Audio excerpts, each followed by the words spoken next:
Top quality और consistent performance के लिए सिर्फ सिल्वर पंप नाम याद रखना। ರಾಷ್ಟ್ರ ರಾಜಧಾನಿ ದೆಹಲಿಯಲ್ಲಿ ಭೂಕಂಪನ ಆಗಿರುವಂತದ್ದು. ದೆಹಲಿಯ ಎನ್ಸಿಆರ್ನಲ್ಲಿ ಭೂಮಿ ಕಂಪಿಸಿದೆ. ಜೊತೆಗೆ ಕಂಪನದ ತೀವ್ರತೆ ಎಷ್ಟಿದೆ ಅಂತ ನಾವು ನೋಡ್ತಾ ಹೋದ್ರೆ ರಿಕ್ಟರ್ ಮಾಪಕದಲ್ಲಿ ದಾಖಲಾಗಿರೋದು 4.3ರಷ್ಟು.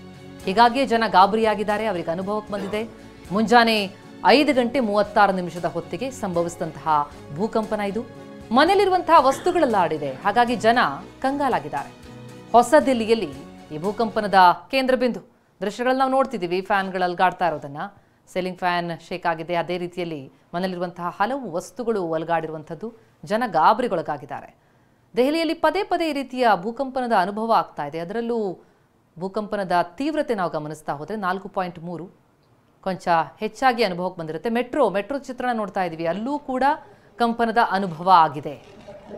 ಮನೆಯಲ್ಲೂ ವಸ್ತುಗಳು ಅಲ್ಗಾಡಿವೆ. ಜೊತೆಗೆ ಮೆಟ್ರೋದಲ್ಲೂ ಕೂಡ ಕಂಪನದ ಅನುಭವ ಆಗಿದೆ.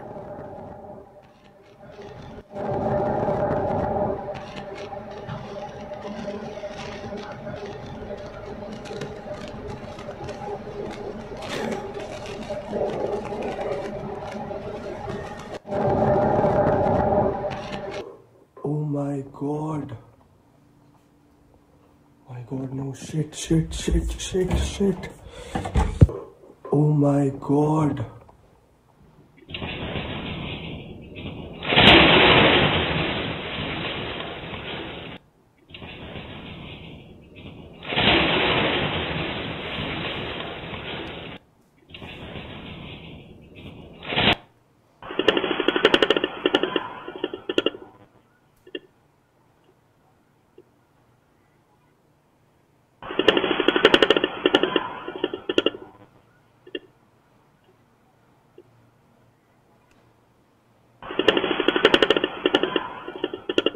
ನಾವೀಗ ದೆಹಲಿಯ ದೃಶ್ಯಗಳನ್ನು ತೋರಿಸ್ತಾ ಇದ್ದೀವಿ ನಿಮಗೆ. ಮುಂಜಾನೆ 5:36ಕ್ಕೆ ಭೂಮಿ ಕಂಪಿಸಿದಂಥ ಅನುಭವ ಆಗಿದೆ. ಇದೊಂದು ಕ್ಯಾಮ್ರಾ ನೀವು ಗಮನಿಸ್ಬೋದು. ಮನೆಯ ಮುಂದೆ ಕಾರುಗಳನ್ನು ಪಾರ್ಕ್ ಮಾಡಲಾಗಿದೆ. ಅಲ್ಲಿ ಹೇಗೆ ವೈಬ್ರೇಷನ್ ಕಾಣಿಸುತ್ತೆ. ಹಾಗೆ ಸೀಲಿಂಗ್ ಫ್ಯಾನ್ಗಳನ್ನು ಕೂಡ ನೀವು ಗಮನಿಸ್ಬೋದು. ಸೀಲಿಂಗ್ ಫ್ಯಾನ್ ಅಲ್ಲಾಡ್ತಿರುವಂಥ ದೃಶ್ಯ. ಸೊ ಹಾಗೆ ಮೆಟ್ರೋದಲ್ಲೂ ಕೂಡ ನಾವು ಆಗಲೇ ಒಂದು ದೃಶ್ಯವನ್ನು ನೋಡಿದ್ವಿ. ಪ್ರತ್ಯೇಕ 3 ದೃಶ್ಯಗಳನ್ನು ನೀವು ಗಮನಿಸ್ಬೋದು. CCTV ಫುಟೇಜ್ನಲ್ಲಿ ಹೇಗೆ ಅಲ್ಲಿ ಮೂಮೆಂಟ್ ಕಾಣಿಸಿದೆ ಅಂತ. ಮತ್ತೊಂದು ಕಡೆ ಸೀಲಿಂಗ್ ಫ್ಯಾನ್, ಹಾಗೆ ಕಾರ್ ಪಾರ್ಕಿಂಗ್ ಆ ಭಾಗದಲ್ಲೂ ಕೂಡ ಆ ಶೇಕ್ ಆಗುವಂಥ ಒಂದು ಆ ಸೌಂಡ್ ಕೂಡ ನೀವು ಗಮನಿಸ್ಬೋದು. ಎಷ್ಟು ಮಟ್ಟಿಗೆ ಅಲ್ಲಿ ಭೂಮಿ ಕಂಪಿಸಿದೆ ಅಂತ.